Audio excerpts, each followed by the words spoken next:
Assalamualaikum warahmatullahi wabarakatuh. Hai teman-teman, perkenalkan nama saya Sania. Pada sesi bilas kali ini saya akan menceritakan tentang kisah Abu Khaldun, bapak sejarah dan ilmu masyarakat. Hafal Al-Quran sejak kecil, ilmuwan yang lahir di Tunisia Utara pada 1 Ramadan 732 Hijriah. Ini memiliki nama lengkap Abu Zaid Abdurrahman bin Muhammad bin Khaldun Al-Hadrami.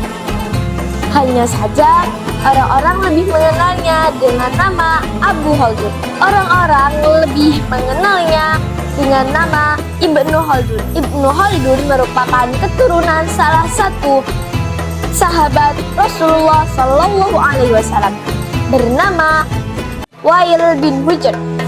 Ayahnya Abu Abdullah Muhammad yang merupakan seorang ahli bahasa dan sastra Arab. Didikan ilmu agama yang baik dari orang tua, terutama sang ayah, membuat Ibnu Khaldun tumbuh menjadi sosok muslim yang hebat. Ibnu Khaldun sangat mencintai Al-Quran. Setiap hari ia selalu membaca Al-Quran, menambah hafalan serta mengulang-ulang ayat-ayat yang telah berhasil dihafalnya. Alhasil, pada usianya yang masih kecil, Ibnu Khaldun berhasil menyelesaikan 30 juz hafalan Al-Quran. Masya Allah. Selain tekun belajar ilmu agama seperti Al-Quran, hadis, tafsir, dan usul fiqh, selain tekun belajar ilmu agama seperti Al-Quran, hadis, tafsir, dan usul fiqh, Ibnu Khaldun juga giat mempelajari berbagai ilmu lainnya. Ia dikenal sebagai murid yang pandai oleh guru-gurunya. Hal itu terlihat dari nilai-nilai pelajarannya yang selalu memuaskan. Seperti halnya kita yang terkadang mempunyai guru favorit di sekolah. Begitu pula dengan Ibnu Khaldun. Di antara sekian banyak gurunya, ada 2 guru yang sangat ia kagumi keluasan ilmunya, yaitu Abu Muhammad bin Abdul Muhaimin Al-Hadrami dan Abu Abdillah Muhammad bin Al-Abili. Abu Muhammad adalah guru yang sangat ahli di bidang hadis, sirah, dan bahasa. Sementara itu, Abu Abdillah adalah guru yang sangat menguasai ilmu matematika, biologi, dan astronomi. Sementara itu, Abu Abdillah adalah guru yang sangat menguasai ilmu matematika, biologi, dan astronomi. Selain mempelajari ilmu-ilmu yang diajarkan oleh para gurunya, Ibnu Khaldun juga belajar dari buku-buku karya para ulama terkemuka pada zaman. Hal ini membuatnya menjadi orang yang berilmu pengetahuan yang luas, baik di bidang agama maupun di bidang umum lainnya. Hijrah saat negerinya diserang wabah. Suatu ketika, tepatnya pada 749 Hijriah, Tunisia diserang wabah penyakit, wabah yang dijuluki Taun Zarif, atau wabah yang dikenal dengan wabah yang membabi buta. Oleh Ibnu Khaldun ini sangat ganas dan berbahaya. Banyak orang yang meninggal karenanya, termasuk ayah dan beberapa guru lainnya. Betapa sedihnya Ibnu Khaldun yang saat itu masih berusia remaja. Orang-orang yang disayangi dan dihormatinya telah pergi meninggalkannya untuk selama-lamanya.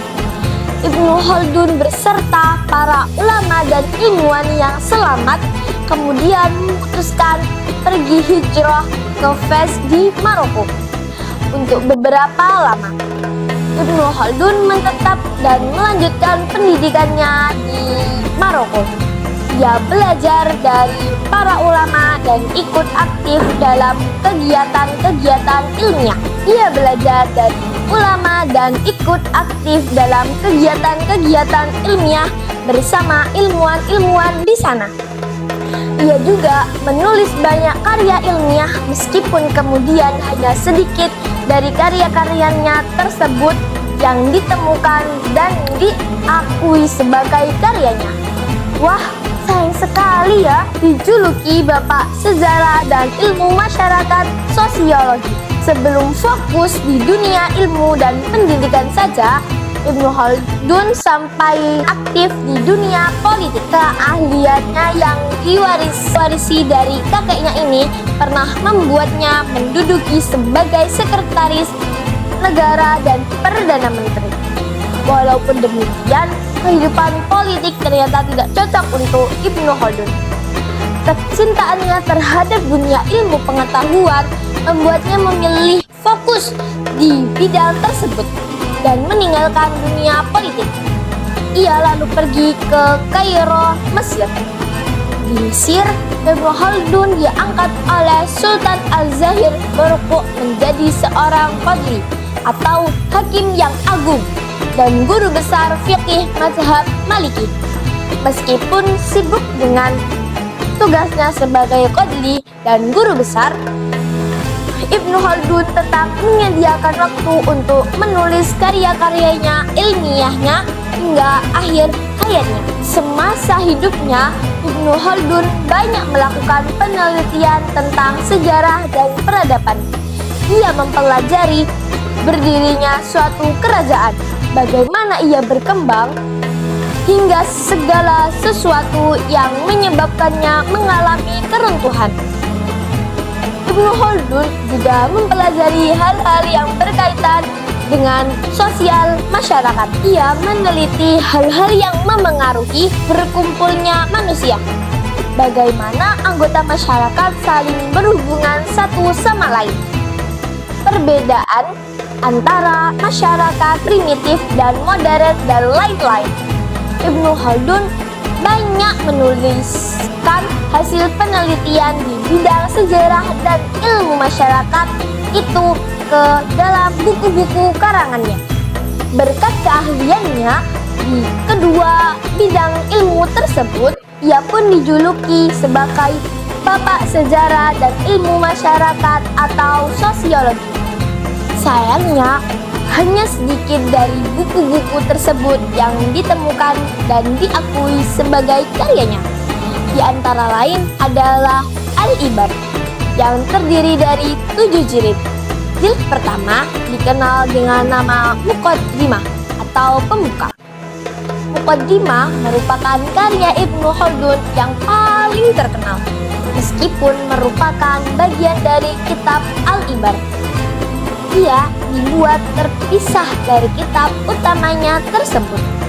Pembahasan di dalam kitab Muqaddimah terbagi ke dalam 6 bab, yaitu mengenai peradaban manusia secara umum, masyarakat modern dan primitif, bangkit dan runtuhnya suatu negara, perdesaan dan perkotaan, perekonomian, serta ilmu pengetahuan.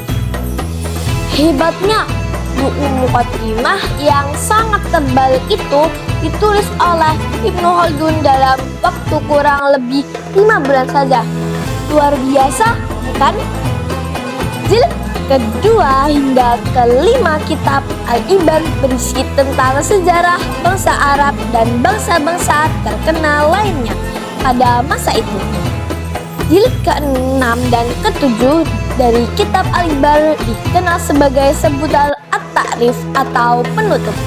Di dalam At-Ta'rif, Ibnu Khaldun menulis tentang sejarah bangsa barbar dan dinasti-dinasti yang ada pada masa itu.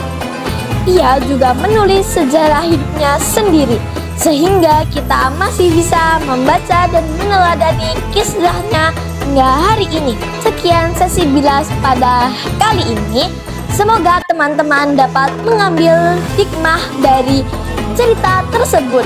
Saya Sania Salsabila Rahman Wassalamualaikum warahmatullahi wabarakatuh.